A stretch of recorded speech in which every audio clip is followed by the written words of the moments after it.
Buenas noches, entonces, todos mis hermanos. Ya les comparto pantalla.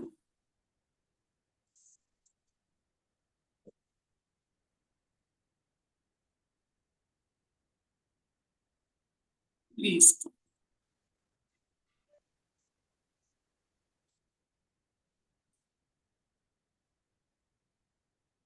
Ya, nuestra hermana Valentina.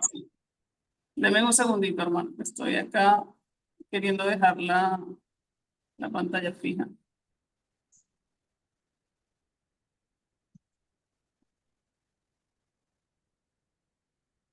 Bienvenida, hermana María Elsie.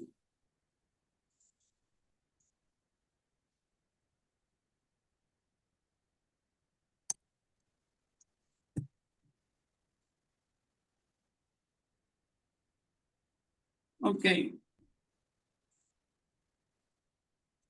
Hablábamos nosotros anteriormente de la humillación del rey, ¿verdad? Que hizo ante el Papa Hildebrando, ¿sí? Que pues tomó el nombre de Gregorio VII.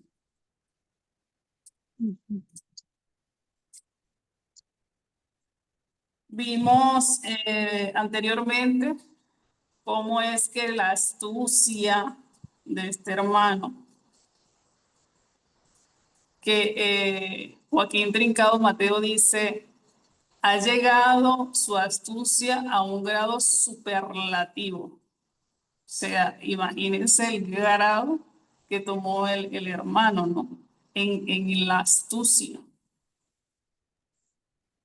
Y que además se sirve de la ignorancia, no solamente del pueblo, sino que se sirve de la ignorancia, incluidos los reyes, incluye los emperadores, incluye a la España que se encontraba pagana.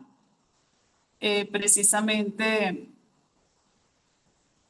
la, la España en ese momento se encontraba en una situación como de descanso por haber tenido una lucha atrás y que justamente en ese momento se encontraba también Santiago.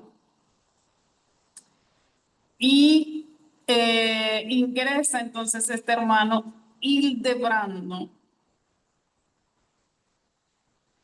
para al fin, ¿sí?, colocar una propuesta bajo una hipótesis, ¿sí?, dando tributo, donde él mismo, a través de un escrito que le hace a los encargados de la España en ese momento, y viene a través de esos escritos, viene con ello una prerrogativa de amenazas, donde esas amenazas hacen que la España caiga a rodillas del hermano. ¿Pero qué utilizó? Utilizó los escritos, ¿sí?, que se venía de San Pedro, y dijo, como bien saben nuestros antecesores, vuestros reinos es propiedad de la Santa Sede desde que el rey Esteban devolvió todos los derechos y todo el poder de su iglesia a San Pedro. Sin embargo, hemos sabido que habéis recibido ese reino por feudo del emperador de Alemania. Esa es una carta que le dice al rey de Hungría. Y entonces aquí es donde se apodera, ¿sí?, la Iglesia Católica sobre la España pagana. ¿Por qué el término pagano? Pues ya lo habíamos estudiado, que sencillamente la España no tenía, no era católica, no tenía esas bases religiosas que impuso Manuel I y todos los que le han sucedido después. Entonces, vamos a llamarlo laica, pero ellos le llaman pagana es porque la religión católica, cuando no eres parte de las filas de ellos, tú eres pagano, eres hereje, ¿sí? Esas son algunas de las palabras que ellos utilizan y han utilizado para hacer o señalar a todo aquel que estaba fuera del pensamiento de la iglesia, que no estaba de acuerdo con la iglesia o simplemente le daba igual. Y igual entraba en el mismo saco.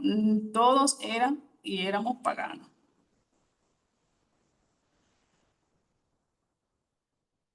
Nos encontramos entonces con el emperador, que fue una de las partes donde nosotros nos quedamos, con la humillación del rey de Hungría. ¿Por qué, recordando el estudio, por qué se humilla? Pues ya lo vamos a ver, ya lo vamos a volver a repasar. Y voy a dar lectura a partir de aquí. Dice, en el Buscando a Dios, el libro segundo de los estudios por grado de la Escuela Magnético Espiritual de la Comuna Universal, nos indica Joaquín Trincado Mateo, dice, pero todo esto no obedece más que un plan trazado, que sería el golpe decisivo, enemistado o enemistando a unos contra otros, dando bendiciones e indulgencia a los más criminales. Los uniría y llevaría las armas bendecidas por él. Esto lo señalamos, sí, que una de las cosas que todavía a pleno siglo XXI, imagínense, nosotros vamos hablando, ahorita vamos a hacer un recorrido de la época desde Jesús, y todavía hoy existe el hecho de que bendicen las armas cuando militares y demás se van a guerra contra otro país. Hoy lo vemos exactamente en los países de Oriente, ¿sí? Donde se encuentra involucrado, sin duda alguna, Estados Unidos, enviando sus armas. Por supuesto que también detrás de eso están los cardenales, ¿sí? Que allí radican y bendicen dichas armas. Es algo como muy contradictorio y es algo que debería de pensar cualquier ser humano que se encuentre en la situación de ser seguidor o de ser o de llamarse católico, ¿no? Hacerse esa pregunta, oye, si yo soy católico y yo represento una iglesia porque, porque supuestamente habla de amor, de unidad, de solidaridad, de paz, porque yo estoy representando una iglesia en acción cuando se trata de obra, realmente es todo lo contrario. ¿Y qué es lo contrario? Pues lo contrario es que vamos y nos ubicamos en que realmente ellos son los que también promulgan la guerra. Sí. Originalmente esa semilleta de la guerra está propiciada y ha sido propiciada por estos obispos, por estos curas, cardenales, y ya lo estamos viendo precisamente ahora mismo en la historia, desde que se hicieron esas alianzas con las armas, ¿sí? Que ahí fue donde estudiamos sobre la fuerza bruta.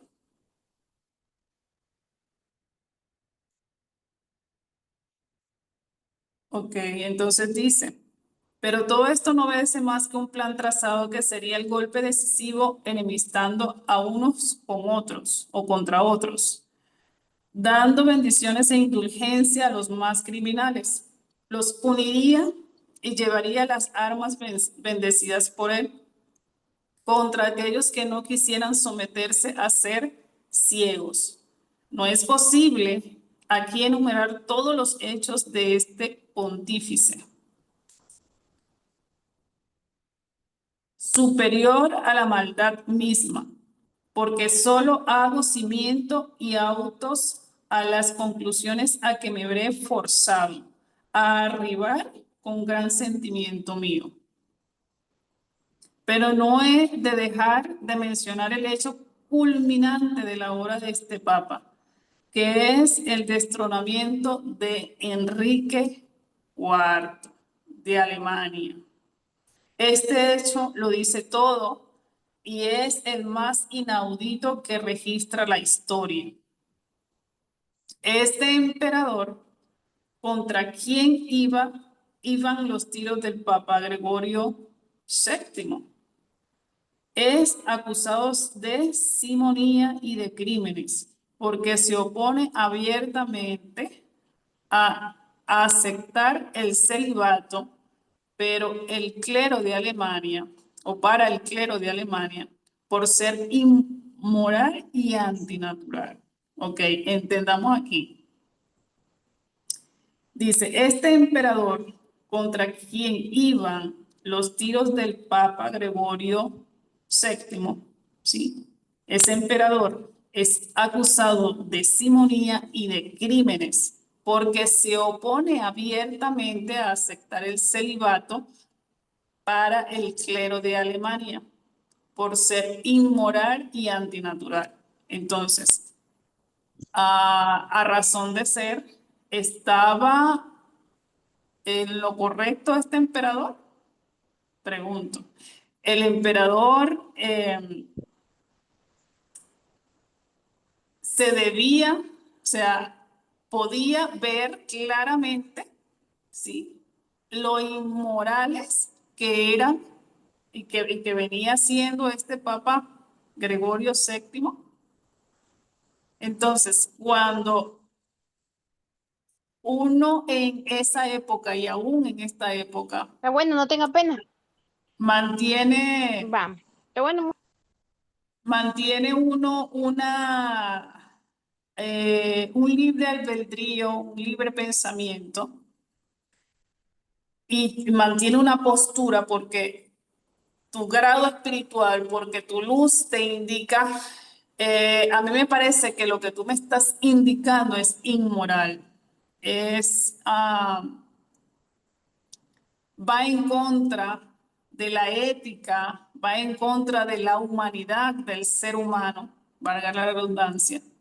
Entonces, este emperador obviamente que tenía toda la razón, ¿sí? ¿Qué hace? El Papa lo excomulga, manda a sus legados y despojan de derecho a los obispos que no quieren acatar el celibato.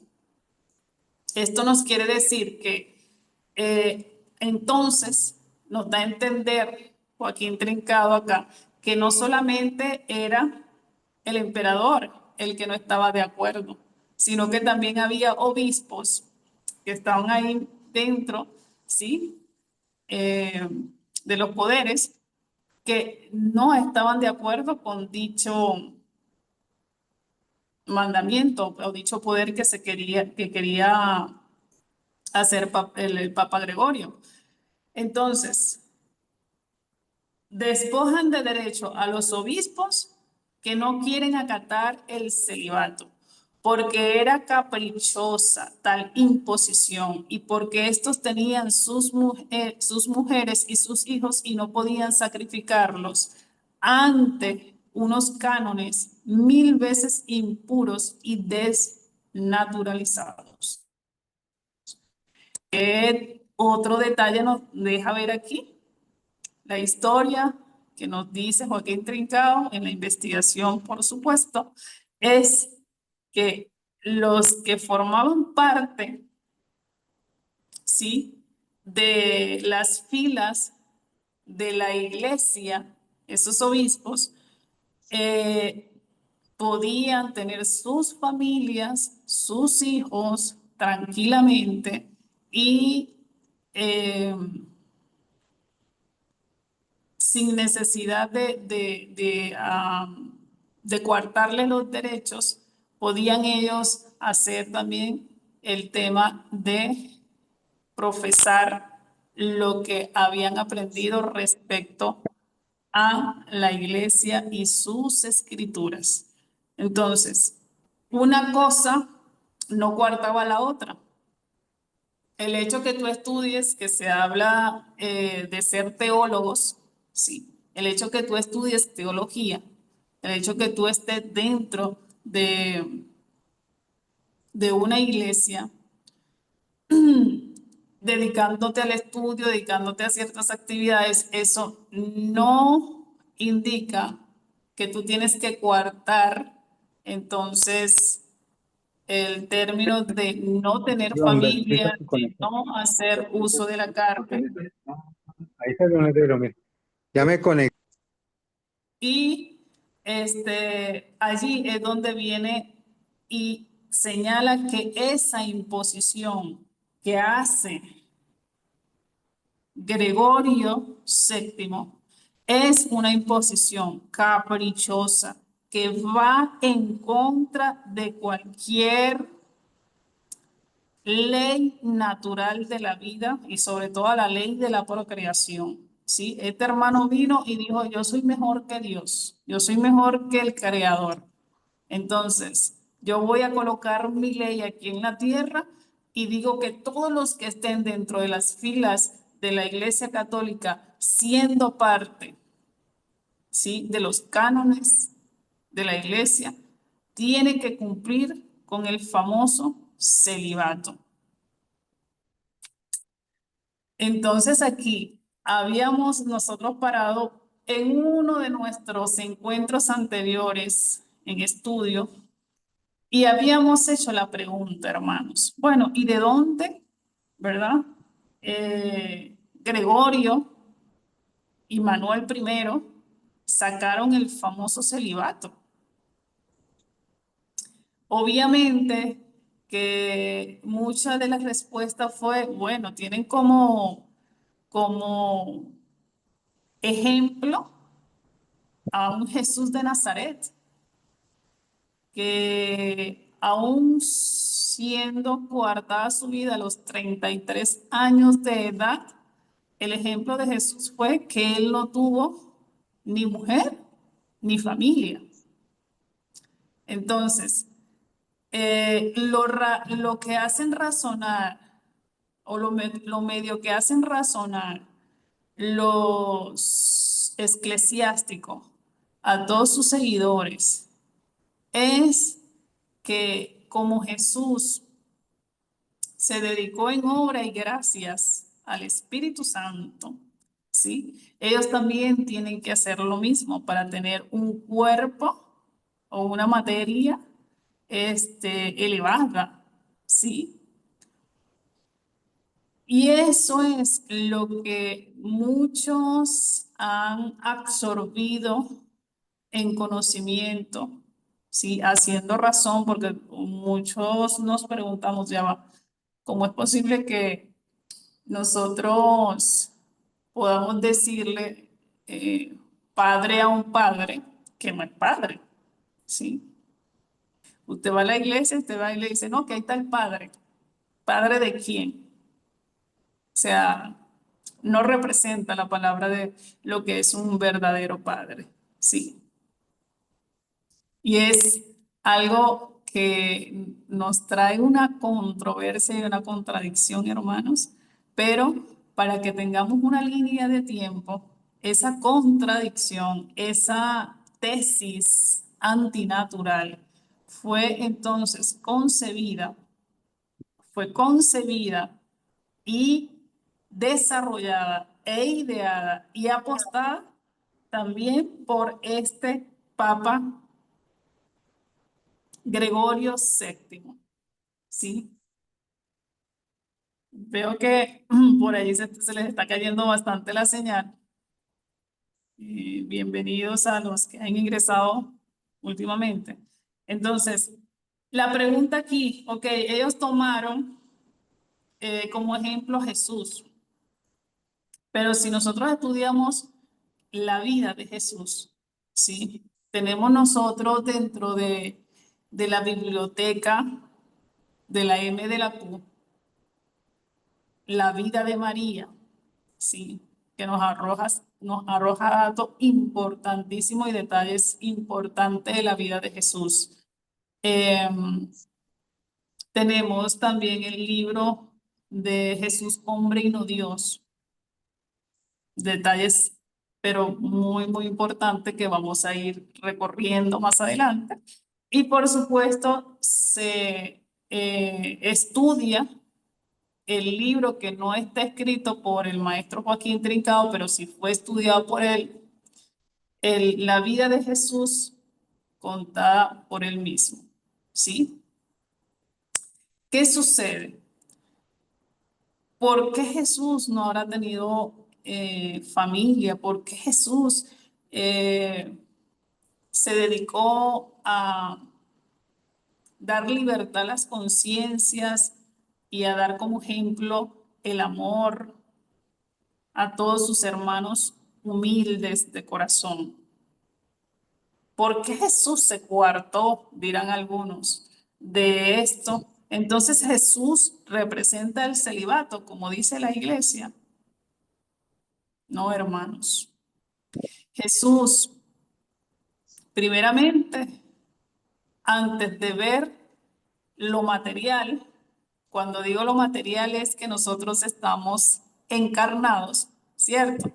Nos encontramos encarnados y entonces viéndolo fuera de lo material, de nuestro ambiente material, que es cuando nosotros tomamos vestido de una materia, vamos a verlo, vamos a elevar la mirada al mundo espiritual. Punto número uno, para nadie es un secreto, ¿sí? Ni para los muy estudiosos, ni para los menos estudiosos, es un secreto que Jesús es un espíritu elevado, es un espíritu progresado. Bueno, para nosotros mucho menos un secreto, sabiendo que hemos estudiado de dónde es que viene Jesús, de qué mundo, ¿sí? Un mundo que nos lleva miles de siglos de progreso. ¿Y qué significará ese progreso para el espíritu? Ok, hermanos, vamos a ponernos.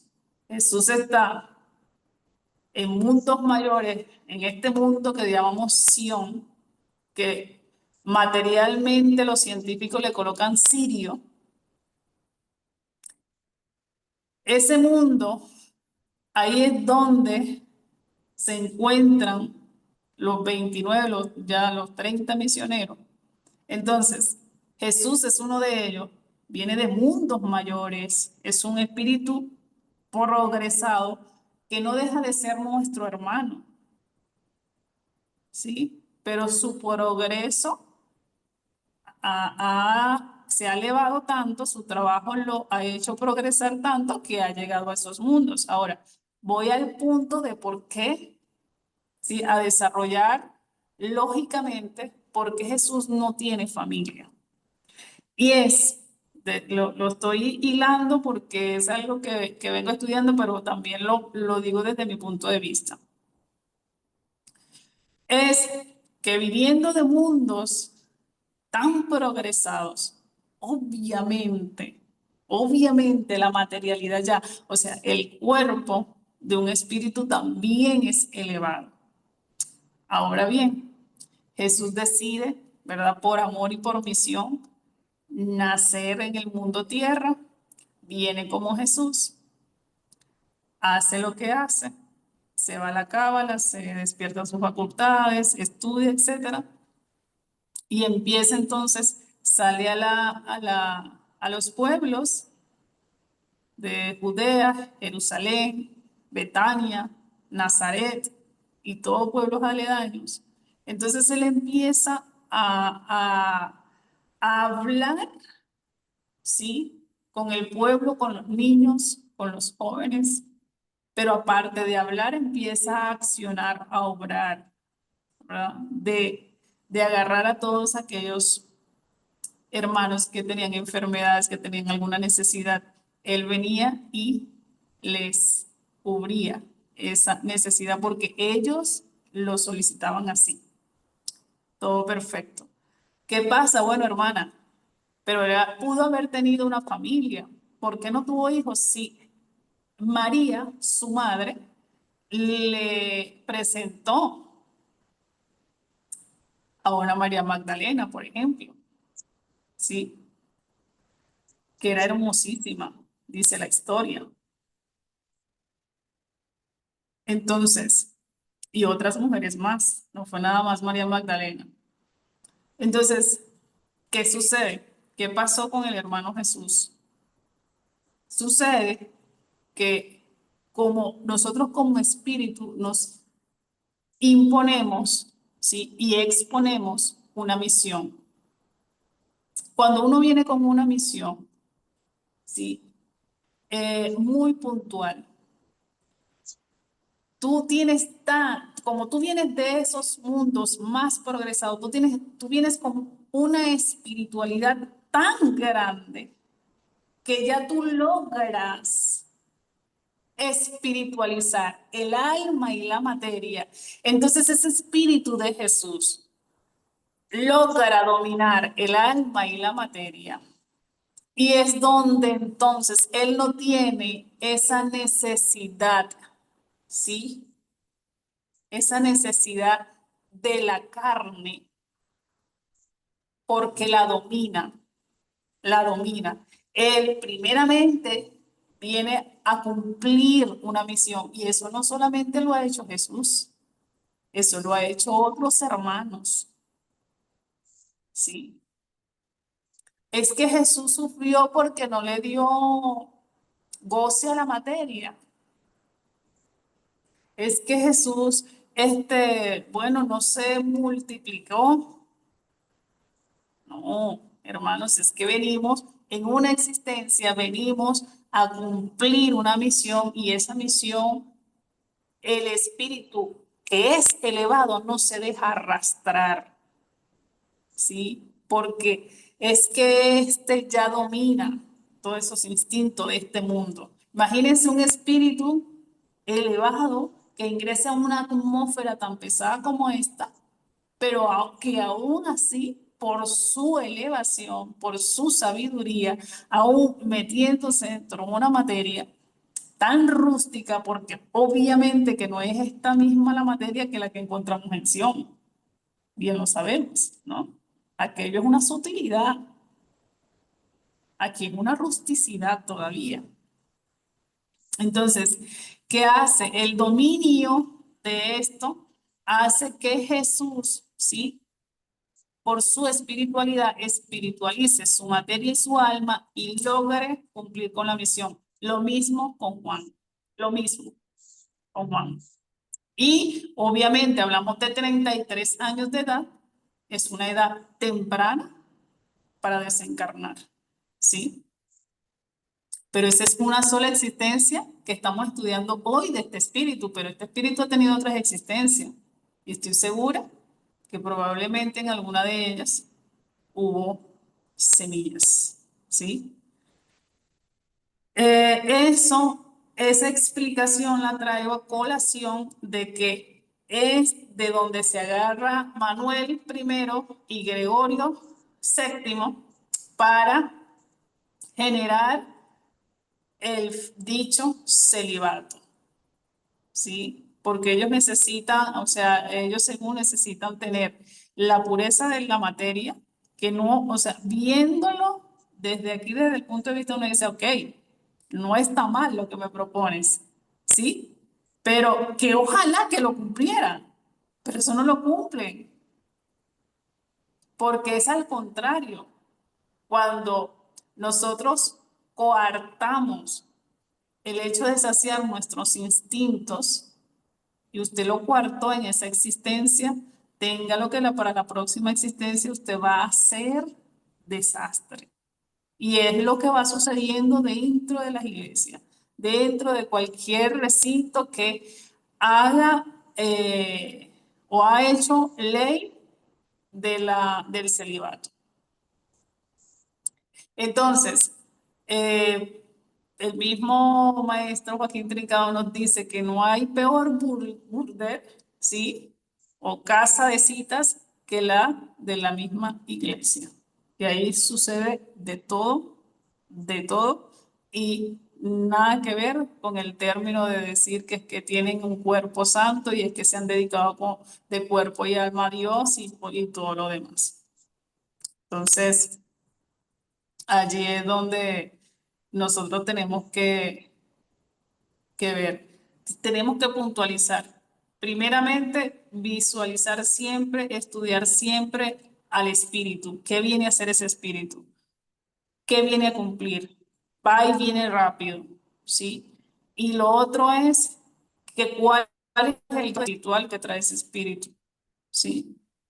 Para poder dominar, porque recuerden que para eso vamos todos, hermanos, para todos nosotros estamos en cada una de las existencias que tomamos, el fin es hacer que el alma se cristalice. Y cuando el alma se cristaliza, sale la luz del espíritu. ¿Y qué es la luz del espíritu? No más que amor. Sí, eso es la luz del espíritu, amor en potencia. Pero mientras eso sucede, nosotros tenemos que encarnar miles de veces, miles de veces.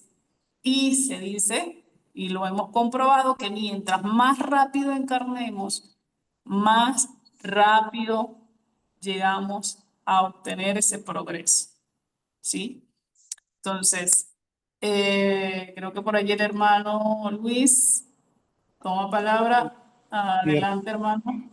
y hermana Raimar, buenas noches queridos hermanos, reciban un cordial saludo, un abrazo fraternal, esperando que todos se encuentren bien. Bueno, en lo relacionado a lo que estabas tú analizando acerca del Maestro Jesús, sí es cierto que todo espíritu que trae una gran misión, que está convicto y que está enfocado en esa misión, en el caso del Maestro Jesús o en el caso del Maestro Juan, fueron maestros que su enfoque era ese, cumplir con su misión. Por lo tanto, muy poco tiempo o poca atención prestaron ellos al tema de procreación o al tema de formar un hogar o crear una familia. Eso por un lado. Por otro lado, recordemos también que nosotros del Maestro Jesús solamente conocemos desde los 12 años hasta los 30 años. De ahí, cómo fue su adolescencia, cómo fue su juventud. ¿Será que en esos que llaman los años perdidos del Maestro Jesús, que nosotros como espiritistas sabemos que estuvo en la escuela escénica y que esto es un dato que ya incluso los hermanos investigadores del tema han llegado ya a, a sospechar de que Jesús estuvo en la escuela de los esenios, cosa que nosotros, como repito, podemos confirmar que él estuvo ahí estudiando. De ahí, de esos 12 años, únicamente tenemos conocimiento de otro evento en donde llega la Madre María a visitarlo y que él, para lo que muchos pudiera ser una respuesta dura, una respuesta tajante, el de haberle dicho a su madre de que para él su madre y sus hermanos son todos los seres, todos los espíritus de la tierra. Imaginémonos con qué tal vez emoción llegó la Madre María a verlo, a visitarlo. No sabemos cuánto recorrió, cuánto caminó, cuánto sol llevó para poder llegar a visitarlo y que Jesús le responda con esas palabras. Yo creo que eso pues hiere a cualquier padre o a cualquier madre que sea tratado de esa manera. Sin embargo, pues el Maestro Jesús, pues debido a esa convicción, a la misión que él traía, eh, me supongo pues que, no es que me suponga, sino que es porque así tuvo que haber sido su respuesta, ¿verdad? O sea, solo para que veamos el grado de convicción que tenía el Maestro Jesús. Pero por otra parte, también la escuela escénica o la escuela de los escenios era también una secta, le llaman algunos, donde no se permitía el acceso a mujeres. Era una escuela totalmente compuesta por hombres. Entonces, yo pienso que también eso influyó para que el maestro tampoco formara un hogar, porque ya traía prácticamente desde su adolescencia esa formación de no contacto con mujeres, cosa que nosotros vemos, por ejemplo, en los colegios que son también o masculinos o femeninos, y aquí hay algunas universidades, algunos colegios, sobre todo creadas por estos hermanos, los jesuitas de la Compañía de Jesús, que también son así. Son colegios o totalmente masculinos o totalmente femeninos, y lo hacen por el motivo de que buscan que el estudiante se enfoque en sus estudios, porque definitivamente el tener una noviecita, el enamorarse, el tener contacto con el sexo opuesto, pues también distrae, quita la atención. Por ese motivo yo pienso que no solo por la misión, por lo que mencionaba nuestra hermana Raimar, por el dominio de sus instintos, que una cosa es dominar los instintos y otra cosa es matar los instintos, porque a veces nosotros confundimos en dominar un instinto a matar un instinto. Los instintos no se matan, ya eso nosotros ya lo comprendemos, de que ni un solo instinto se puede matar, ni uno solo. Encontramos en el texto que nos dice el maestro que si una hormiga pudiera desaparecer, se acaba el universo. Imagínense. Entonces, el instinto se domina. ¿Qué diferencia hay entre dominar y matar? Bueno, dominar es que yo voy a tomar de ese instinto lo necesario. En el caso del tema sexual, pues es porque yo voy a hacer uso de la carne de una manera moderada. No es que ya no vaya a hacer uso de la carne, por supuesto. Que eso sí sería matar un instinto, sino que hacer uso de de ese instinto de conservación, de procreación, hacerlo uso de él, pero como repito, de una manera moderada, de una manera para lo que se creó, que fue para la procreación, ya no caer en excesos, ya no caer en lujurias, sobre todo, en desviaciones de tipo sexual. Háblese de homosexualidad, lesbianismo, transgénero y, en fin, todas esas variantes que ahora conocemos de géneros. Entonces el maestro dominaba su instinto, pero no es que no sintiera de repente el aguijón de la carne. De ahí es que han surgido evangelios como los evangelios apócrifos que le llaman, donde está el de Magdalena, que se habla de un romance que tuvo con ella, algo que pudo ser, algo que no queda totalmente descartado, por supuesto, que haya tenido algún tipo de romance con ella, y quién sabe si algún tipo de contacto sexual. Cuando hablo de contacto sexual, no me estoy refiriendo a contacto de órganos sexuales. Eso lo platicábamos con una compañera de trabajo un día, que es muy diferente un contacto sexual a un contacto sexogenital, ¿verdad? Por supuesto, cosa que de repente pues lo pudo haber tenido con esta hermana, cosa que tal vez no quedó registrada, no aparece, que fue borrado, sobre todo porque recuérdense que la idea de estos hermanos que crearon la Biblia fue quitar o anular cualquier indicio de Jesús como un hombre como los demás hombres. La idea era de convertirlo en un santo y por lo tanto cualquier libro que mencionara una actitud del maestro como una actitud puramente humana, pues ese libro era quitado.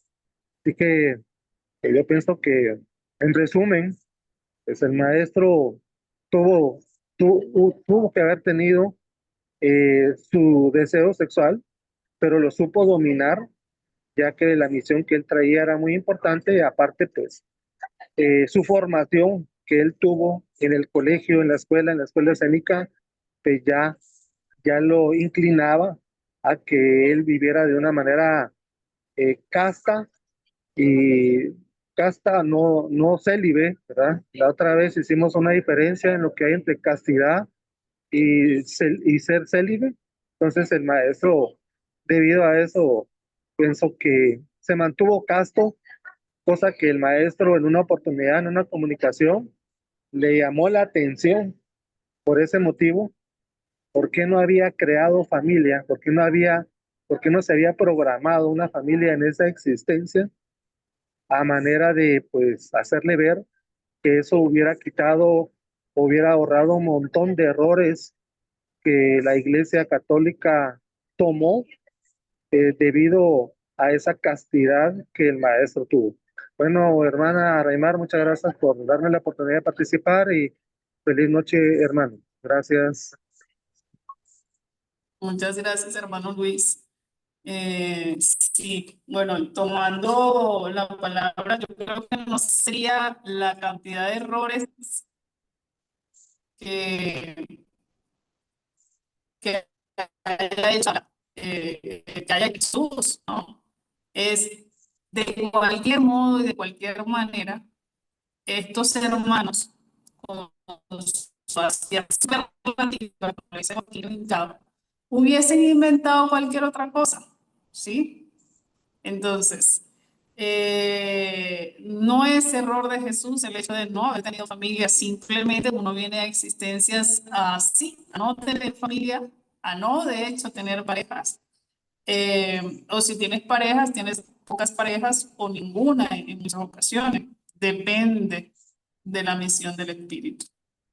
Entonces, interesante el tema de Jesús, porque por ahí es que la iglesia ha tomado se ha tomado ciertos derechos, sí, y que estos derechos se han hecho antinaturales, sí, va en contra de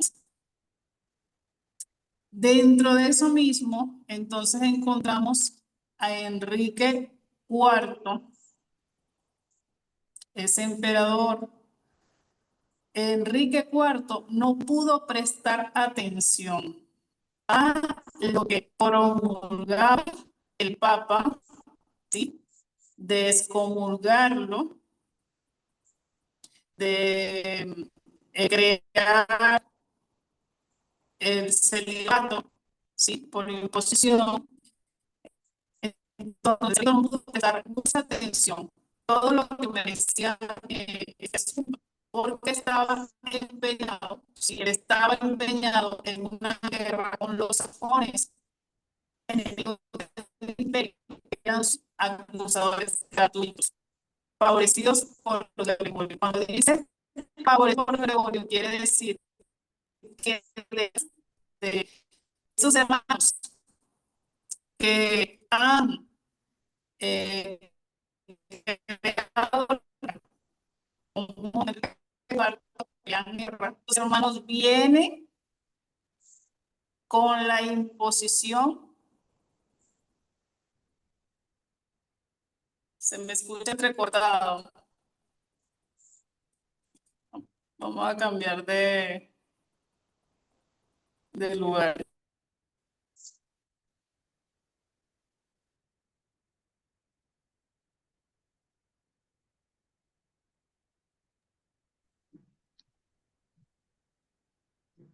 ¿Ahorita cómo me escuchan? Bien, hermana. Ok.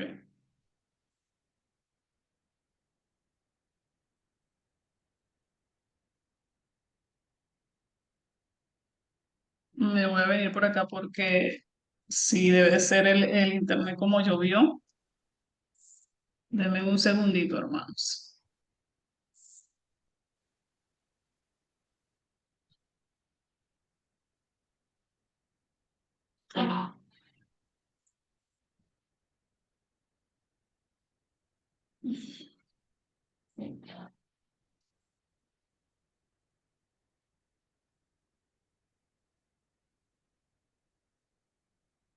Ok. Resulta que esos em, hermanos sajones, ¿sí? Enemigos del imperio de Enrique IV, venían trabajados por el Papa Gregorio, ¿sí? Así que si creen ustedes que es de casualidad que había guerra ahí y que eso no estaba propiciado por la Iglesia Católica Apostólica Romana, pues nada es casualidad, todo tiene su causa. He allí entonces el por qué Joaquín Trincado Mateo sabiamente sostiene que la iglesia, o mejor dicho, que la religión católica apostólica romana ha sido, o las religiones han sido el mal mundial. Seguimos. Enrique se ríe o se rió primero de la excomunión. O sea, cuando él supo de que este Gregorio lo iba a excomulgar, él se ríe, pero por segunda vez fue excomulgado y se le dieron vuelta muchos obispos y otros servidores. Cuando dice que se le dieron vuelta es porque se le voltearon, ¿sí? Se recuerdan que al principio habían aquellos que querían definitivamente mantener sus familias, querían mantener ese contacto, ¿sí? Con sus esposas, sus hijos, pero entonces esos mismos que en algún momento le dijeron no a la iglesia, después dijeron sí, y esos mismos obispos fueron los que se le voltearon a Enrique IV y otros servidores. Me imagino que tiene que ver con los reyes y emperadores alrededores. Por el terror, ellos se voltearon por esto, por el terror que les causaba la excomunión, aprovechando la iglesia este momento para levantar otra vez así a los sajones con su ayuda, y esta derrotó a Enrique, quien se encerró en Worms para organizarse. Ok. Ok, hermanos. Entonces, veamos aquí. Vamos a pararnos aquí un momentito.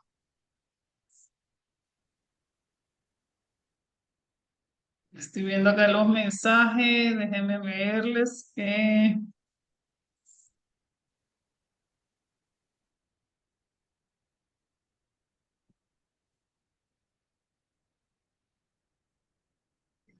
Ok.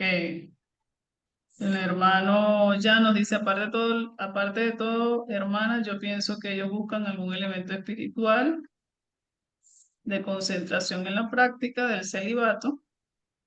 Estoy en esa preocupación, aparte de lo que todos nosotros conocemos. Ok. no dejemos de lado nunca la parte espiritual.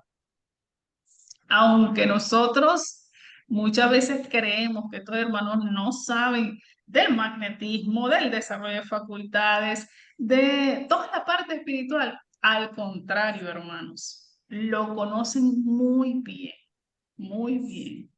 Y mientras más acceso al conocimiento tienen, lo van conociendo tan bien que hasta ellos mismos tienen sus propios medios, ¿sí? Entre ellos mismos, o las monjas, un sacerdote, un obispo. Entonces, no vamos a creer nosotros a estas alturas que es que no saben. Lo saben perfectamente y lo conocen perfectamente, pero ellos, al contrario, como mantienen a la humanidad en el tema de la ignorancia para poder manejar y manipular y seguir teniendo ese dominio y poder, lo que hacen es decir que esos son demonios, ¿sí? Que es el diablo, demonio, infierno y todo lo demás. Entonces lo que causan es ese terror, ese horror, así como causó el horror la excomunión en esa época, pues lo causó y lo sigue causando el tema del infierno y el tema del diablo y el tema de las llamas y el tema, todo eso sigue causando, pero furor entre sus seguidores, ¿sí? La parte de cuando nos dice que miren lo estratégico que son estos hermanos, ¿eh? Viene a hacer 2 excomuniones a Enrique y de paso, entonces aprovecharon, obviamente porque tenían contacto con los sajones, aprovecharon y de una vez, ¡pum!, démosle de baja a este emperador que nos es contrario a lo que nosotros estamos obligando, demandando, imponiendo, colocando.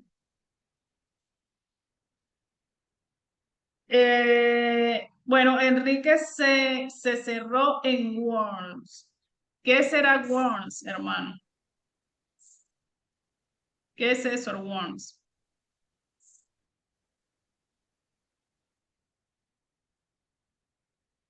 Dice que se encerró ahí para organizarse.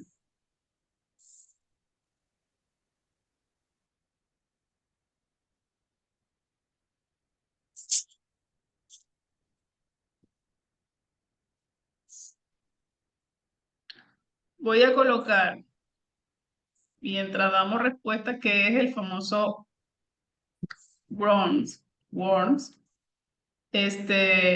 Voy a colocar el video que yo les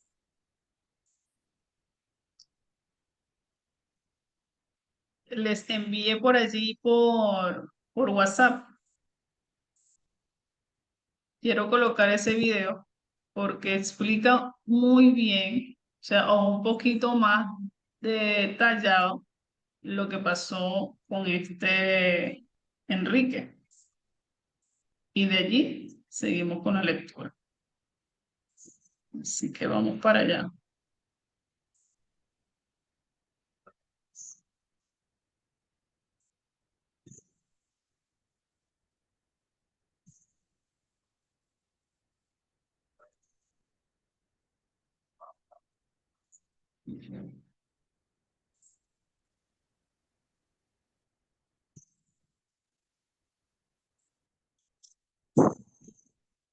¿Sabías que en la Edad Media un emperador tuvo que esperar descalzo durante 3 días bajo la nieve para que el Papa le... ¿Sabías que en la Edad Media un emperador tuvo que esperar descalzo durante 3 días bajo la nieve para que el Papa le levantara la excomunión? Este episodio, conocido como el conflicto de las investiduras, marcó uno de los enfrentamientos más intensos entre la Iglesia y el Estado. El conflicto de las investiduras se enfrentó a 2 poderes gigantescos, el papado y el imperio. En el corazón del problema estaba la pregunta: ¿quién tenía la autoridad para nombrar obispos y controlar las riquezas de la Iglesia? Para el Papa Gregorio VII, solo la Iglesia podía decidir sobre estos asuntos, ya que, según él, el poder espiritual estaba por encima de cualquier autoridad terrenal. Gregorio VII, un reformador cluniacense conocido como Hildebrando, impulsó cambios radicales dentro de la Iglesia. Prohibió la simonía, que era la venta de cargos eclesiásticos, el matrimonio del clero y cualquier intervención de los reyes o príncipes en el nombramiento de obispos. En su famoso Dictatus Papae declaró que el Papa tenía autoridad absoluta, no solo sobre la Iglesia, sino también sobre los monarcas. Por supuesto, Enrique IV, emperador del Sacro Imperio Romano Germánico, no iba a aceptar esto fácilmente. En un desafío abierto nombró por su cuenta al obispo de Milán, lo que lo llevó a su excomunión. Este conflicto alcanzó su punto más dramático en el año 1077, cuando Enrique tuvo que humillarse en Canosa, esperando bajo la nieve para obtener el perdón papal. Sin embargo, este aparente arrepentimiento fue una táctica. Poco después, el conflicto se reanudó. Y la lucha culminó con el Concordato de Worms en el año 1122. Este acuerdo estableció que los obispos serían elegidos libremente, aunque en presencia del emperador o su representante, lo que marcó un compromiso entre ambos poderes. ¿Sabías que este conflicto no solo fue una batalla de egos entre el Papa y el emperador, sino que también afectó profundamente a toda Europa? Las propiedades eclesiásticas se convirtieron en un símbolo de poder, y la riqueza de la Iglesia generó tensiones entre los ideales de pobreza monástica y la realidad de una institución cada vez más poderosa y politizada. ¿Y vos qué opinas de este enfrentamiento entre el poder espiritual y el terrenal? ¿Crees que un equilibrio entre ambos es posible o inevitablemente uno busca dominar al otro? Déjanos tus comentarios sobre...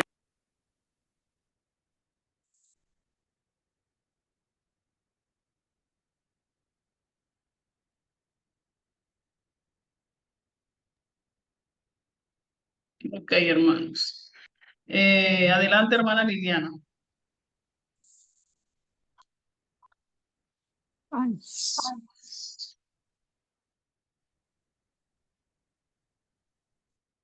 Sí, adelante.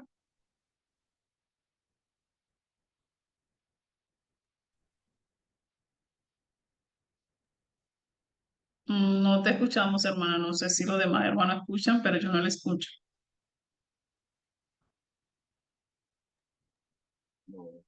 no se le escucha, hermana.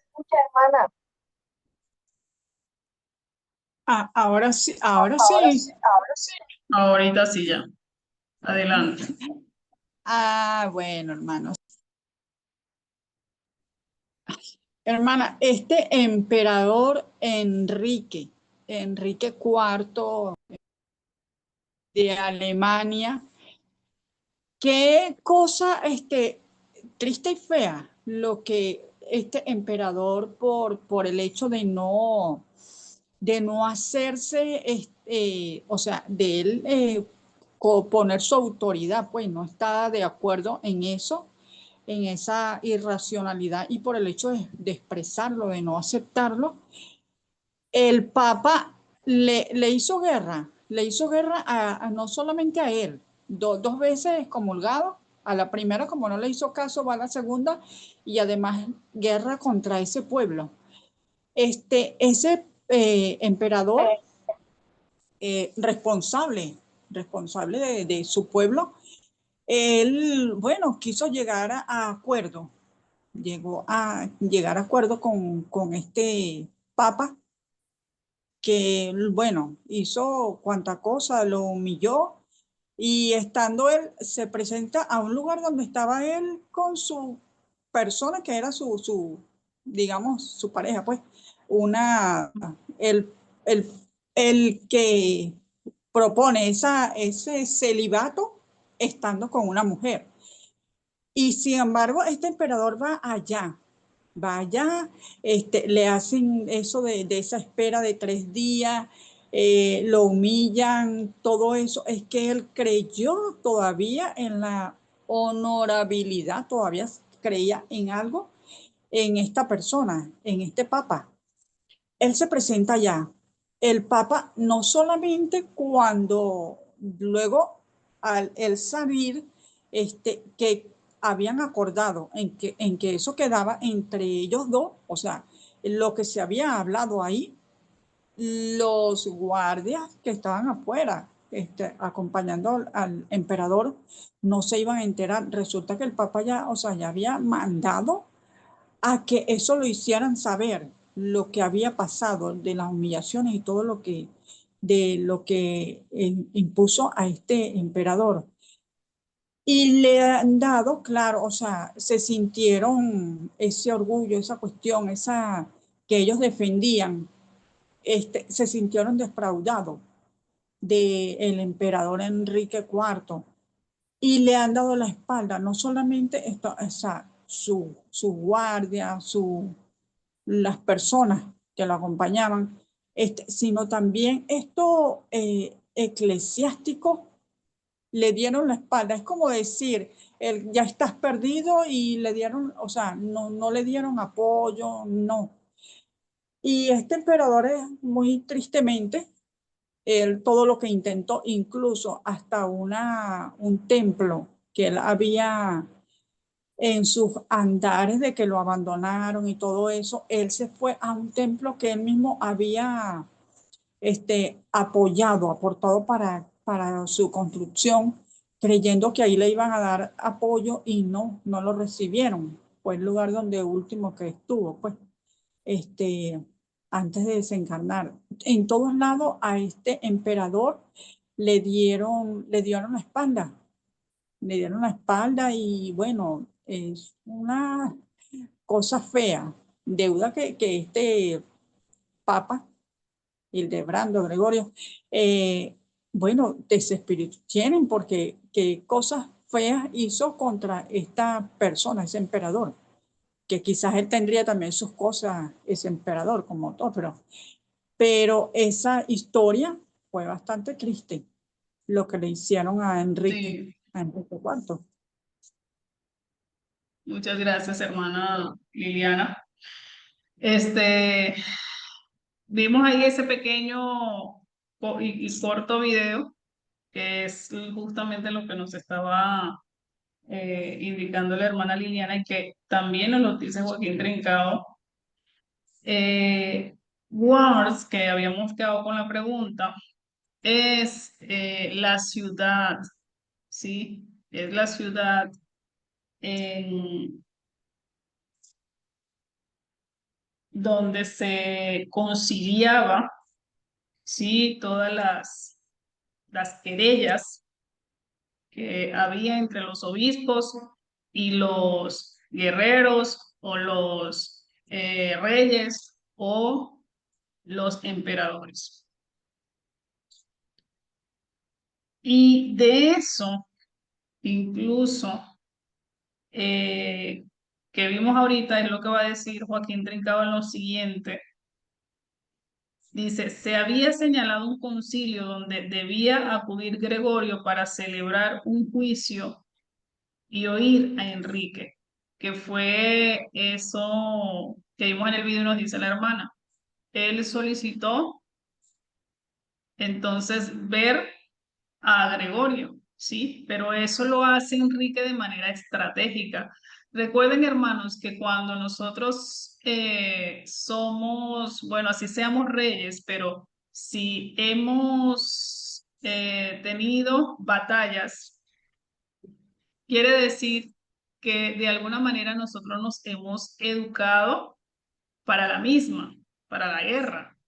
Quiere decir que a uno se le desarrolla los pensamientos estratégicos, ¿sí? Cómo inteligentemente puede uno meterse aquí y allá para poder entonces volver a tomar el poder. En este caso, estamos hablando de Enrique, que estaba buscando volver a colocarse en el poder y hacer de que esas dos excomuniones que recibe de parte de Gregorio VII se desvanezcan. Eso era parte de lo que él había pensado de manera inteligente, ¿sí? Entonces, debía acudir Gregorio para celebrar un juicio y oír a Enrique, pero aún están esperando. Sabía Gregorio que no podría justificar sus excomuniones y sus derechos.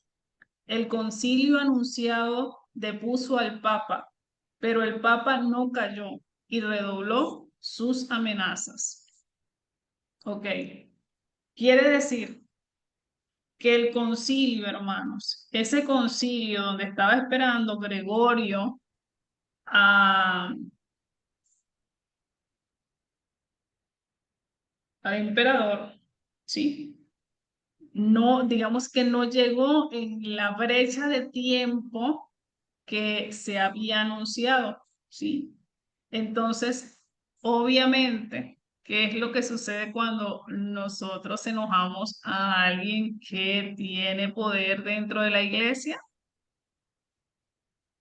Vamos a ver el redoble de odio, ¿sí? El redoble de todo, porque como bien Juan se lo dijo a Jesús, apúrate hermano, que a cumplir tu misión, porque sabes que el enojo, lo voy a parafrasear, que el enojo de esos hermanos es cada vez mayor. Y a eso, y esos a nadie le perdonan nada. Sí, eso le dijo Juan a Jesús. Y él lo mismo aquí. Este no perdonó que Enrique no llegara en el tiempo anunciado. ¿Y qué hizo? Redobló las amenazas contra Enrique. Enrique quiere a su pueblo.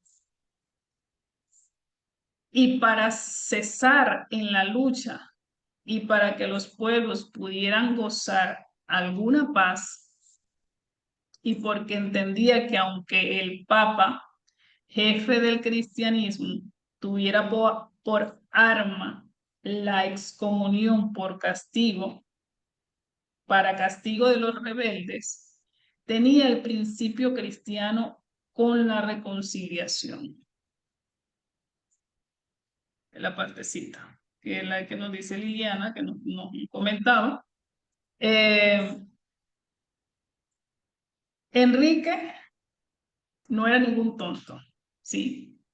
No era tampoco, yo a pesar de que lo que vamos a leer ahorita, no lo considero que haya sido un hermano tibio, ¿sí?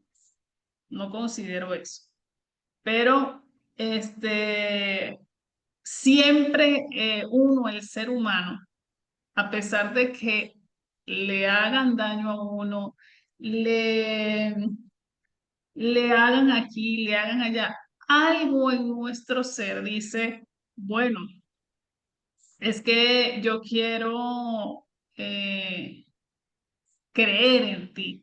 Yo quiero creer en lo que tú profesas, o yo quiero creer que tú me estás diciendo que tú cambiaste, o yo quiero creer, o sea, siempre está ese amor arraigado que tú quieres, sí, que a pesar de que fuimos vilipendiados, calumniados, golpeados y tantas cosas más, en algún momento uno dice, bueno, hermano o hermana, lo hiciste, pero yo todavía tengo como una pequeña fe de que según mis principios morales y éticos, ¿sí?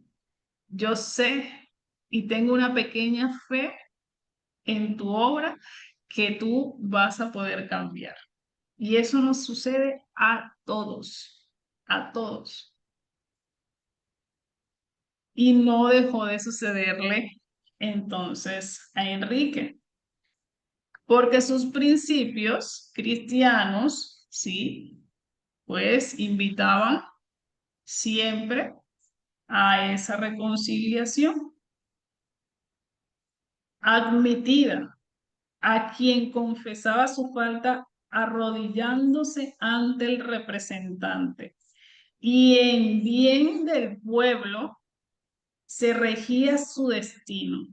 Optó por llegar hasta Gregorio, imponiéndose hasta humillación. Ok, pero ustedes dirán, bueno, ¿y qué le pasó al hermano? El hermano vemos que tiene un amor ciudadano, ¿sí? Estamos hablando de un espíritu que tenía entonces grado de progreso, ¿sí? Porque le interesaba mucho su pueblo, ¿sí? Emancipar o apagar esas desalientos o odios o fuego que lanzaba el mismo Papa y los sajones al pueblo.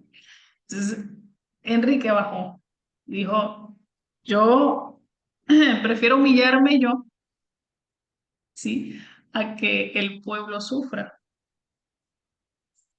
Y ahí es donde va que aunque se haya humillado, el hermano, yo le reconozco que tiene un grado de humildad y ese amor agrandado ciudadano, que es lo que le permite tomar esa decisión. No me importa humillarme, no me importa nada, solo con el fin y el hecho también de que le den un poco de paz a mi pueblo. Si me preguntan a mí que si yo lo haría, yo lo haría, ¿sí? Pero es por eso, porque los grados de amor, por tu progreso, porque lo que has alcanzado te duele el otro, te duele el pueblo, te duele aquel, te duele, o sea, te duele más allá de tu familia. Y cuando nosotros adolecemos, más allá de nuestras familias, es porque usted está midiéndose en su grado de progreso y dice, ya mi amor se ha agrandado. A diferencia de aquellos que dicen, yo a mí solamente me importa mi familia, ¿sí? Y lo demás me vale. Entonces, usted todavía está en un amor, primer amor, quizás segundo amor, primer amor, está ahí. Entonces, eso es parte de la enseñanza que nos deja Enrique, que le duele su pueblo y prefiere humillarse él. Sigue diciendo Joaquín, y el Padre Espiritual, que no debería importarle lo material, se daría por satisfecho. Sí, eso es, vamos a ponerlo entre comillas, ¿no? Que este padre, que este hermano Gregorio, que ellos se llaman espiritual, no debería de importarle lo material y debería entonces quedar satisfecho con lo que realiza Enrique, que va y se postra ante sus pies, ¿sí? Enrique se engañó. Ok.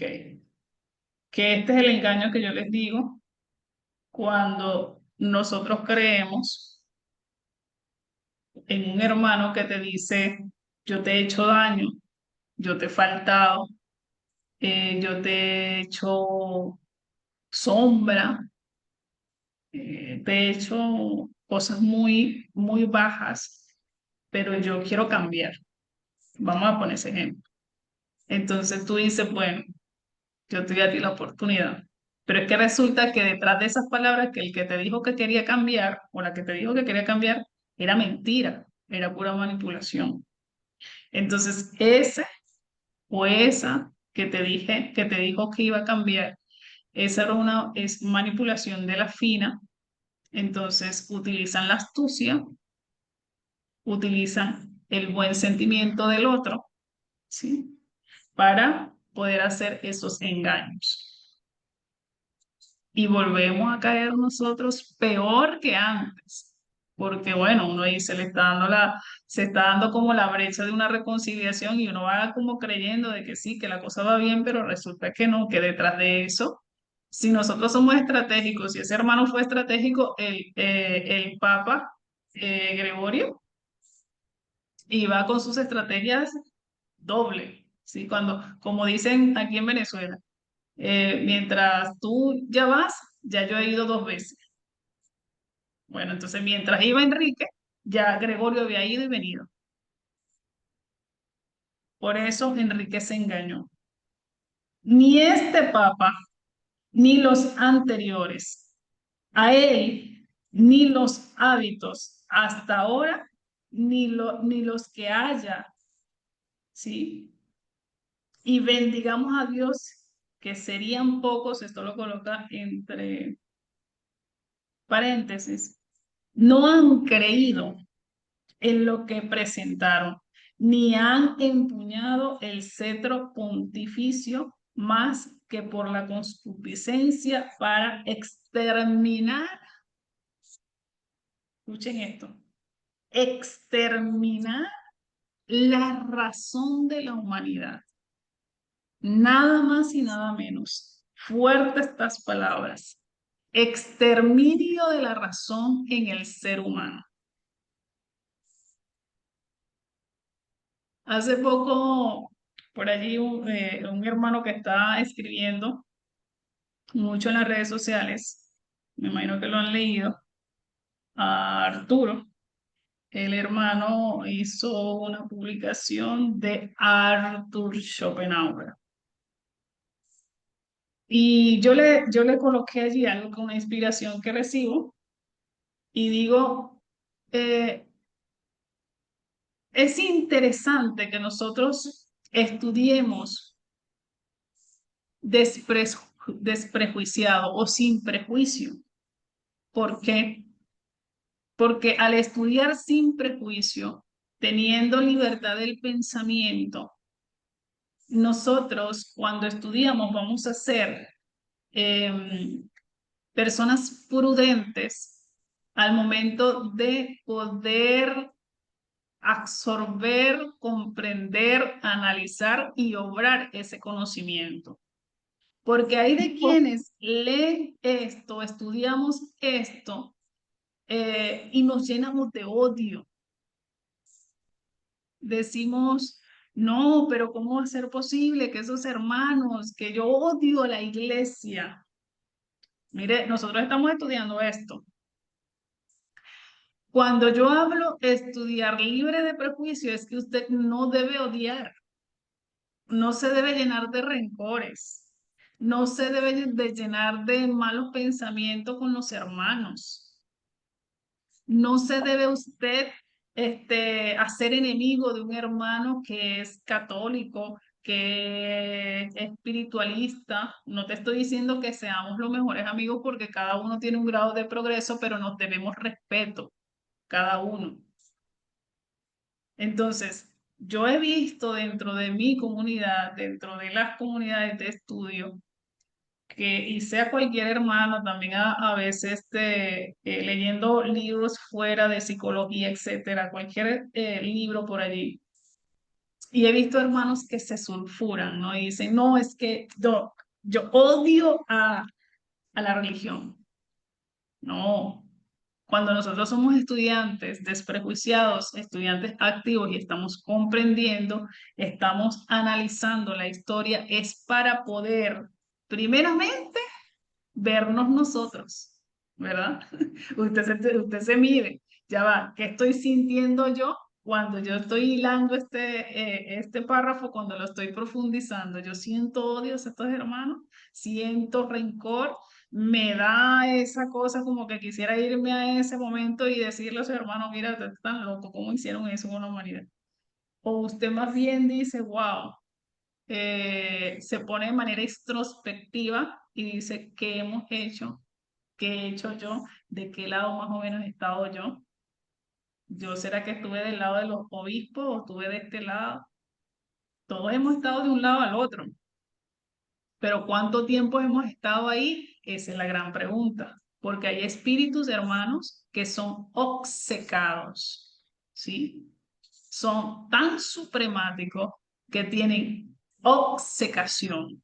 Y esa obcecación indica que espiritualmente, por eso yo hacía la pregunta en el grupo, que si este espíritu de Manuel I podría ser el mismo espíritu de Gregorio VII, porque es que esas obcecaciones, hermanos, no se quitan en una existencia, y más cuando se viene arraigado en el alma. No se quitan en esa existencia, no se devela la luz o no se quita ese velo, ese espíritu, sino hasta que cae y cae y cae y obviamente las leyes divinas están ahí. Sabemos de las leyes de compensación, la ley de afinidad, la de justicia, que están ahí para recordarnos lo que nosotros debemos de arreglar, que desarreglamos en vidas pasadas.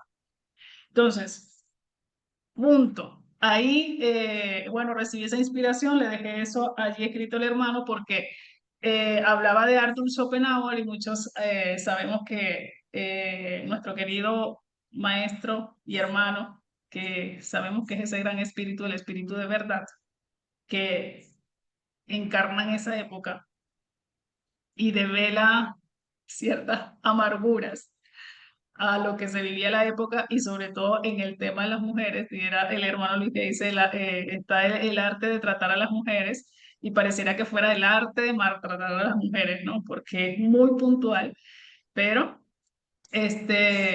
a ver, si yo me estudio ese libro, yo el objetivo final ni el propósito es que usted vaya y entonces agarre y después de haber leído el libro y haberlo analizado, usted vaya y agarre y le tenga odio a las mujeres. No, ese no es el propósito de ese libro. Ni lo fue en esa época ni lo es ahora. Entonces, pero muchos, ¿verdad? Leen el libro y entonces empiezan a actuar de una manera en ciertas formas en contra de la mujer, ¿sí? En este caso, puntualizando este libro. Entonces, ese no es el fin. No es el fin. El fin siempre va hacia acercarse al amor y no precisamente al desamor. Y estos hermanos que son espíritus mayores, que vienen a darnos concretamente en una época sabiduría, no nos dicen, hey, yo te estoy dejando esto sabiamente para que tú te llenes de rencor y de odio y demás contra las mujeres, contra la humanidad. No, eso es al contrario. Aunque hay libros de libros que son vacíos de espíritus. Cuando yo digo que son vacíos de espíritu, es porque no tienen sino más que letras muertas, pero siguen siendo letras.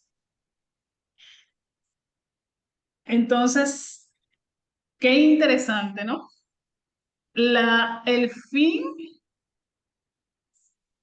último, el objetivo último era exterminar la razón a la humanidad. Casi nada. Lo que nos inventamos nosotros los seres humanos, ¿no?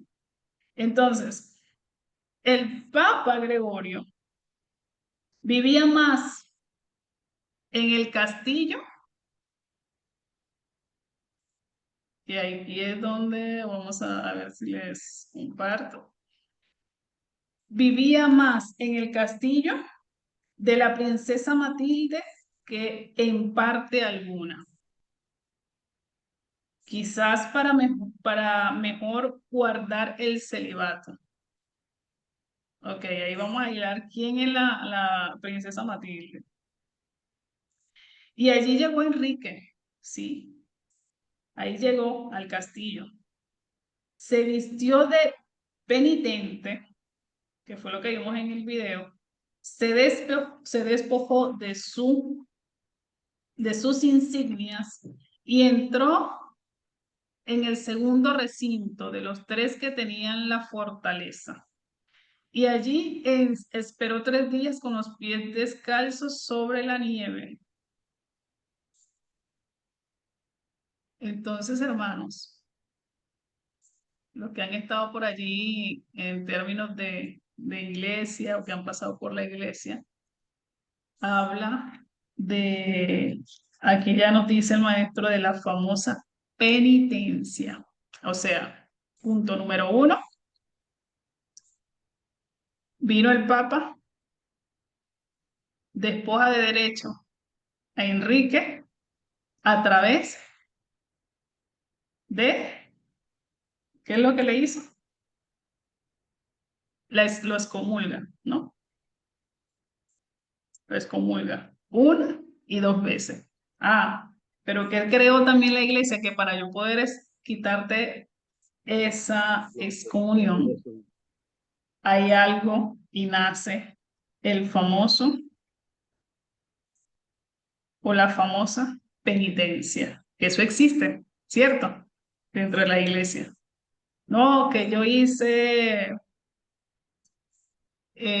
como la iglesia tiene un Dios castigador, siempre hay el que está cometiendo, ¿cómo se le llama? Ay, hermano, yo con el tema de la iglesia, adentrándome a eso sí me cuesta un poquito los términos. Pecado. Yo cometí un pecado. Entonces, cuando yo cometo un pecado, voy, me confieso, después de haberme confesado, según lo que me diga el cura, entonces yo voy y realizo una penitencia, y entonces una vez realizada esa penitencia, entonces ya mis pecados fueron eliminados, fueron perdonados, ¿sí? Por ese Dios que ellos crearon. Qué rico, ¿no? Así. Y eso es lo que se ha creído la humanidad a lo largo de muchos siglos. Y es que también pienso yo que se lo creen porque, o no no los habíamos creído, es porque qué fácil, qué buenísimo. Que yo entonces le quito la vida a alguien, yo voy a la iglesia, me confieso, el cura me dice, mira, la penitencia puede ser desde dinero, hasta tengo entendido rezar, ¿no? Entonces, viene Enrique y dice, bueno, yo voy a hacer tal penitencia, entonces se despoja de sus insignias, recordando que era emperador, y entró en el segundo recinto de los tres que tenía la fortaleza. La fortaleza quiere decir que así le llamaban a el castillo de la princesa, Matilde. Y allí esperó 3 días con los pies descalzos sobre la nieve. Al cuarto, a instancias de la princesa Matilde, fue recibido por Gregorio. Le levantó las excomuniones y se hicieron mutuas promesas, con el juramento por parte del Papa de que quedaría en secreto aquel acto. Sí, eso fue lo que el Papa le juramentó a Enrique, de que ese acto que él realiza y que realizaron ahí dentro de la fortaleza, que es la instancia donde está la princesa Matilde, quedaría allí, ¿sí? Más al salir Enrique del castillo, encuentra a su séquito furioso. Hermanos, ¿qué es un séquito? A su séquito furioso, dice. Que le llena de improperios por su bajeza y se queda solo. Hermana, Y en las ciudades, ajá, séquito pues es el ejército, todos los vasallos, el pueblo por decir, eso es un séquito o acompañante. ¿Sí? ok. Es, Séquito es aquel que representa al pueblo o era el que batallaba con él o los que batallaban con él. sí,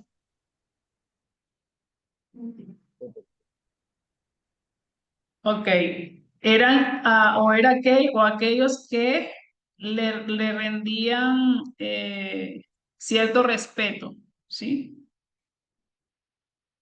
Entonces, cuando vieron eso, que quiere decir que se corrió la noticia, quiere decir que este Gregorio no cumplió su famosa promesa, ¿sí?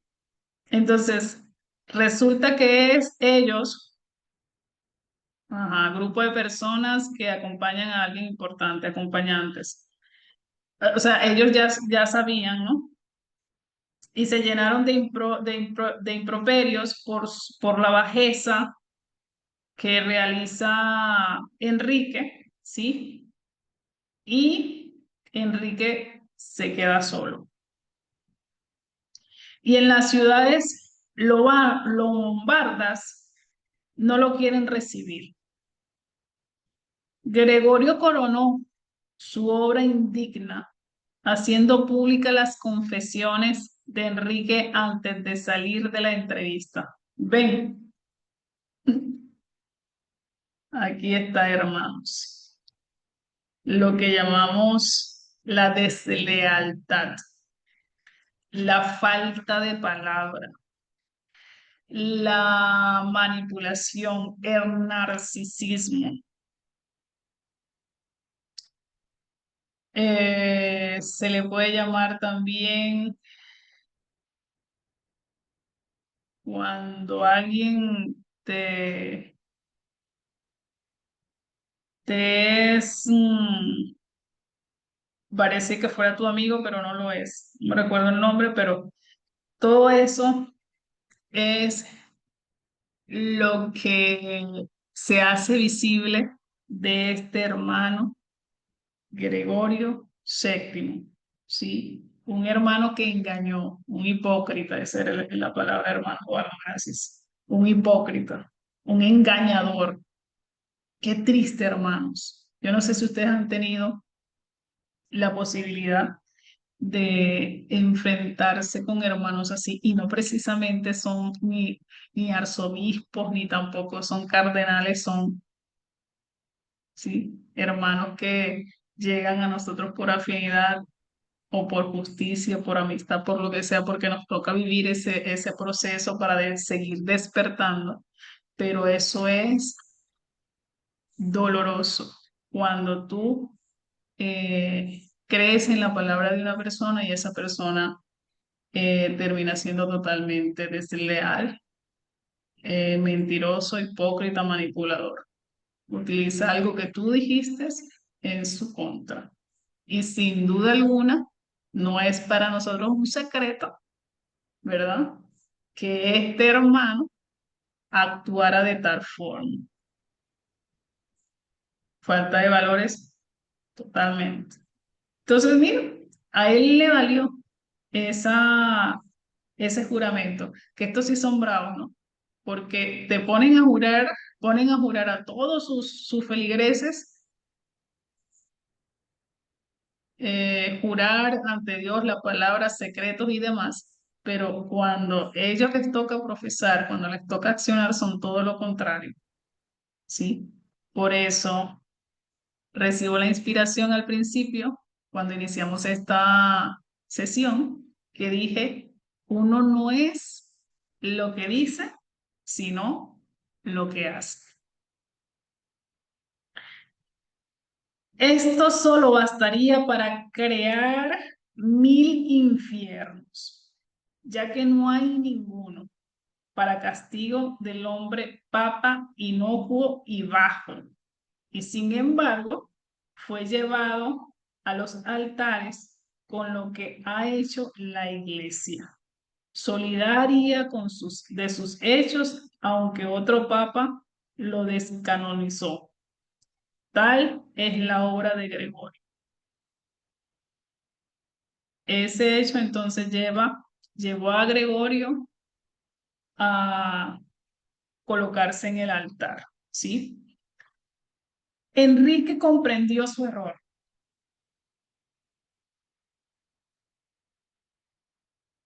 Bien dicen por ahí que uno aprende por experiencia ajena, sino por experiencia propia, pero esto es para que nosotros, yo creo que ya nosotros hemos pasado miles y millones de veces por estas situaciones, entonces uno tiene que aprender, hermanos, aprender que sí, que nosotros debemos profesar el amor fraternal, el amor espiritual, pero uno tiene que hacerse, ¿sí? Uno tiene que protegerse, tiene que ser prudente, porque es de recordar que a medida que nosotros, cada vez que encarnemos, vamos, todos progresamos, aún estos hermanos que son sabios en el mal, o a un hermano que es negro de hollín, ¿sí? Esos hermanos de bajita luz, aún que no parezca que progresaran, progresan.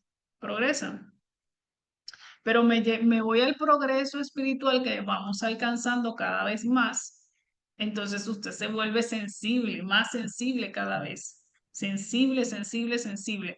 Entonces, ¿qué hace que usted sea sensible? Es porque usted está haciendo de su alma, la está abrillantando, está dominando. Entonces, ¿qué nos toca hacer ante esa sensibilidad? Siempre, hermanos, protección, protegernos. ¿Y cómo nos protegemos, hermanos? Materialmente hablando, siendo prudentes, ¿sí? Prudencia, mucha prudencia. Espiritualmente hablando, pidiendo la asesoría y la protección de nuestros guías y protectores y afines. ¿Sí? Entonces, Enrique comprendió su error, quiso tomar la ofensiva, pero ya era tarde y fue sustituido en el trono por Rodolfo, su hijo. Ok, esto es otro dato interesante, pero que quien es su sucesor es nada más y nada menos que su hijo, pues no es tampoco así como que nos da cierta alarma, porque normalmente cuando nosotros vemos los reinados, reyes, emperadores y demás, esto es eh, un plebiscito que va tomándose de generación en generación, es decir, pasa de ser del padre para el hijo y etcétera, y así va, de generación en generación, o sea, casi siempre está entre la familia, ¿no? Entonces, fue sustituido el trono por Rodolfo, su hijo, y este se apresuró a acatar la imposición de Gregorio. Esto me hace ver de que o el hijo de Enrique, sí, que tuvo por nombre Rodolfo, no era muy afín al padre, sí, y era impetuoso, también queriendo poder, era quizás soberbio, sí, y por eso rápidamente viene y dice, yo voy a ser más inteligente y voy a hacer y voy a tomar o acatar las leyes o las imposiciones que hizo el Papa Gregorio. Sigue diciendo Joaquín Trincado. Aunque Enrique quiso revalidarse, pero en vano, se había deshonrado humillándose ante el Papa. ¿Ante quién se deshonró? Se deshonra ante el pueblo que creía en él, ¿sí? Por esto el Papa, con la insidia y la felonía, o la felonía, que él solo le podía tener, escribe a Rodolfo con un doble sentido, en el que le reconoce el título de rey, pero atacado al carro de la iglesia. Perdón, pero atado al carro de la iglesia. Ahí está el doble sentido, hermanos. Le reconoce el título, pero yo te reconozco como rey si tú me reconoces como papa, infalible, ¿no? Entonces, y para obligarle más, y como no dándose por aludido, en nada que ataña al destronamiento de Enrique, le dice estas palabras. Aquel de los reyes que reciba con respeto el juicio que el Espíritu Santo dictara por nuestra boca. Miren esto, hermanos. Se obtendrá obtendrá nuestro apoyo y nuestra obediencia, entre comillas, ¿sí? ¿Desde cuándo nosotros hemos visto a un papa obedeciendo a un rey? Antes, al principio, después que se agarraron de las armas, hicieron esos concilios, hicieron tantas negociaciones que olvídese.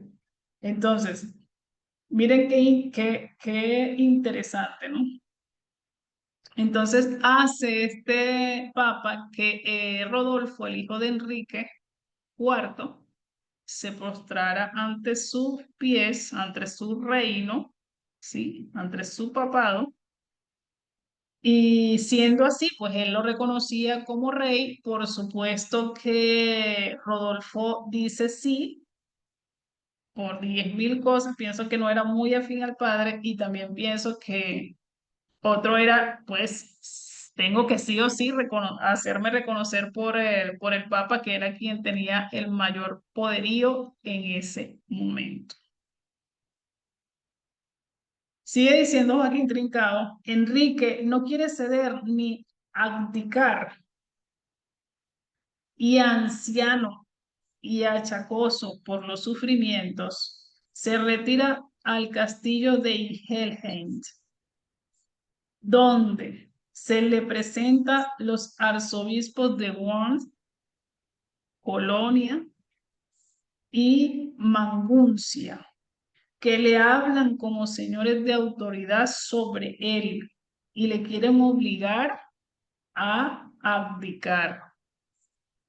¿Qué es abdicar, hermanos? ¿Qué significa para la iglesia abdicar?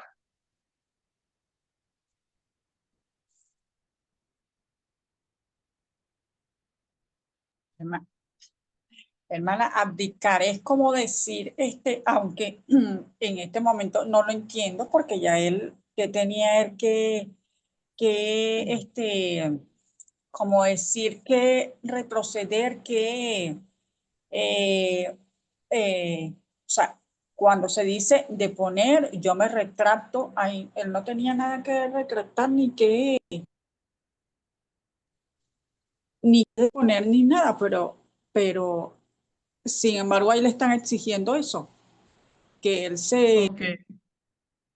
retracte. Ese de abdicar, que como bien lo dices, es como, bueno, ¿qué te voy a dar? ¿Qué te voy a dar si ya no tengo nada? Pero es precisamente lo que nos indican ahí, que es renunciar, es entregar el trono. Es algo como que pareciera que fuese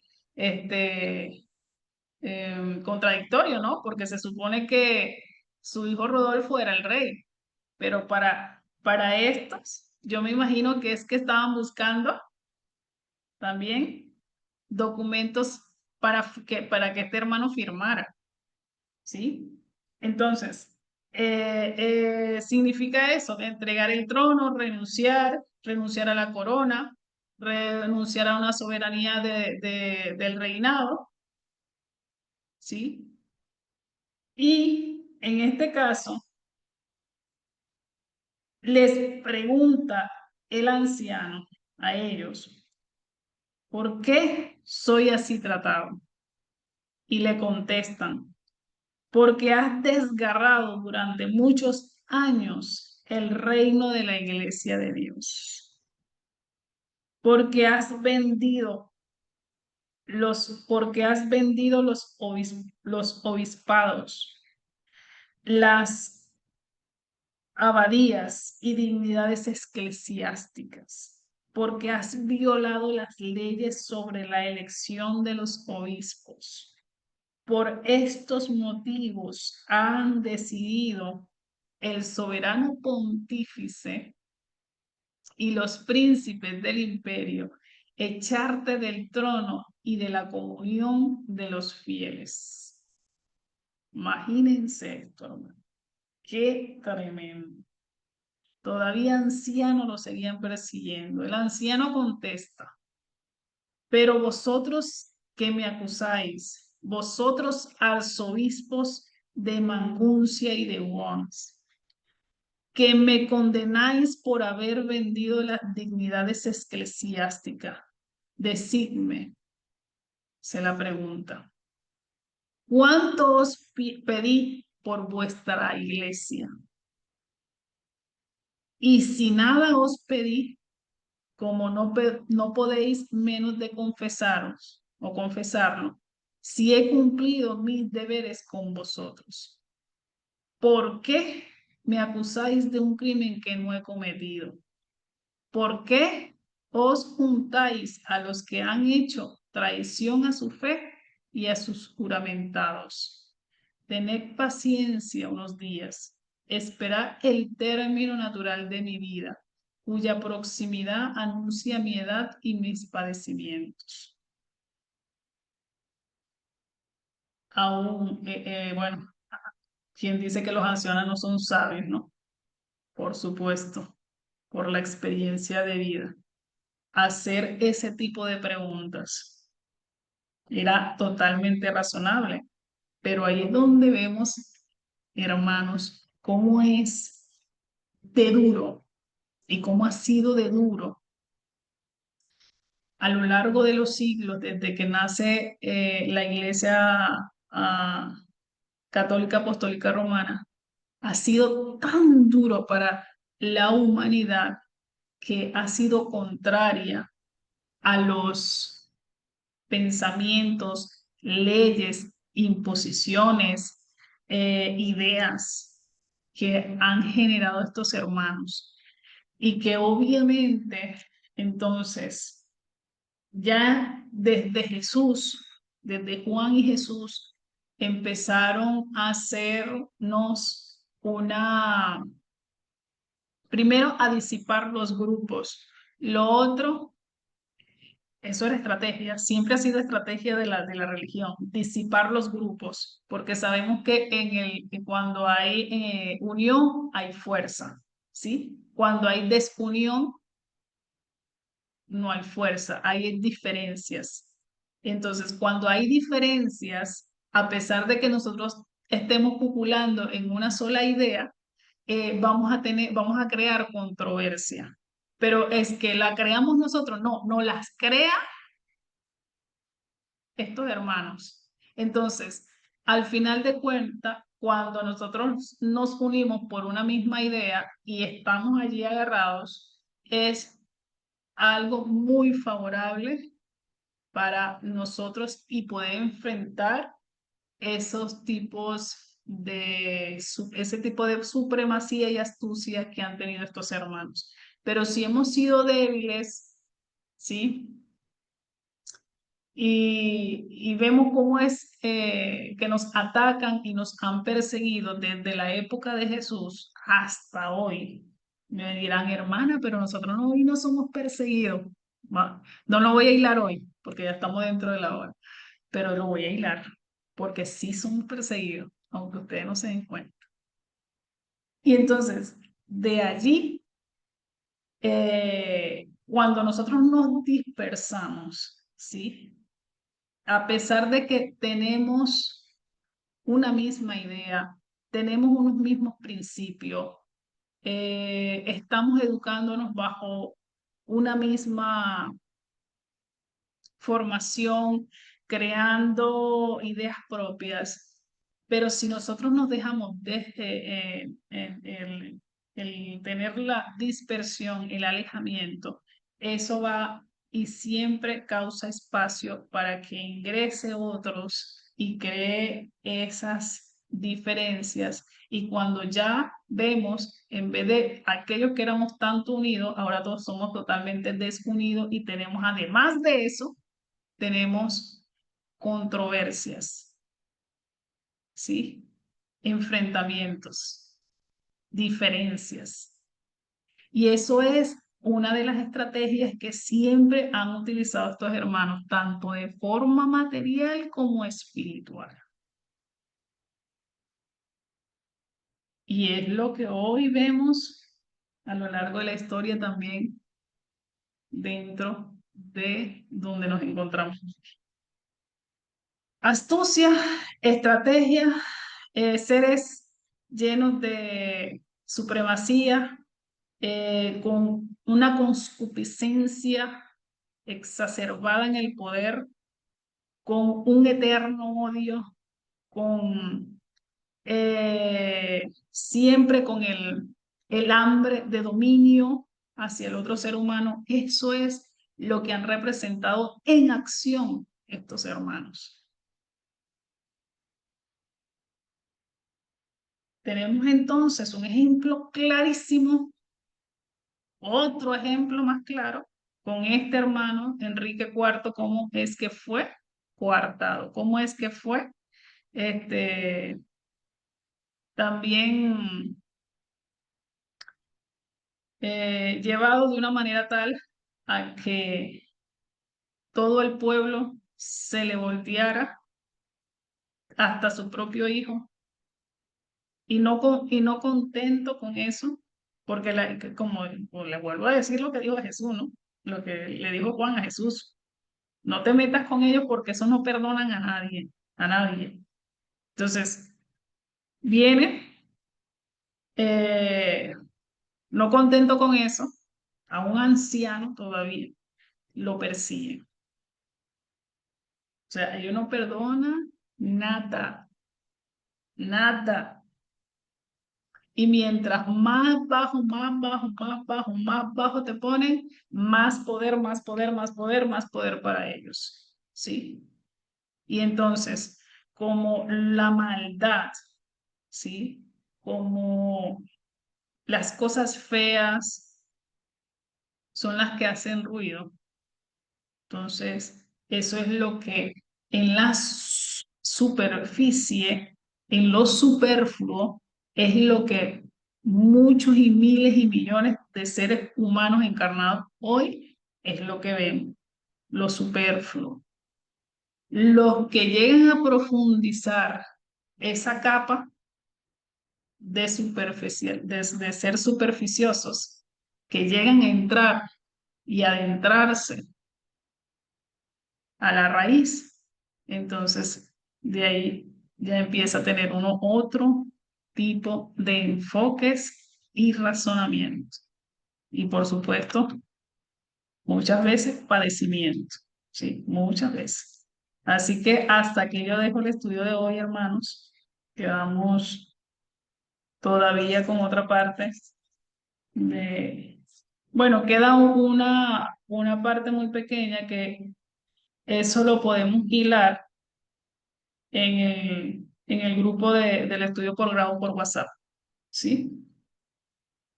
Esta semana lo hilamos y el domingo próximo lo que hacemos es un repaso, una conclusión y seguimos avanzando con el siguiente tema que nos compete, que es la concupiscencia en auge.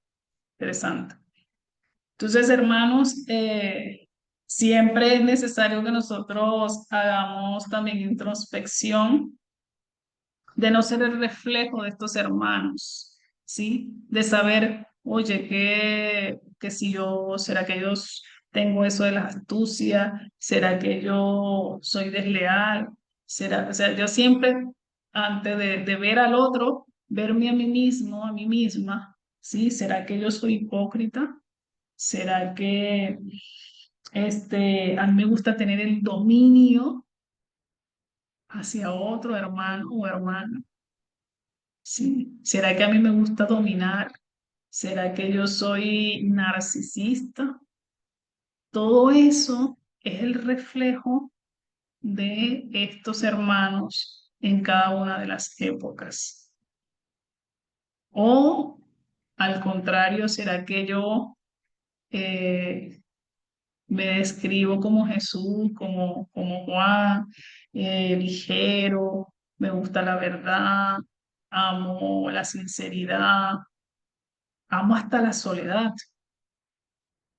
Que por allí muchas veces que dicen que, que ahí la mayoría de los seres humanos le tienen miedo a la soledad.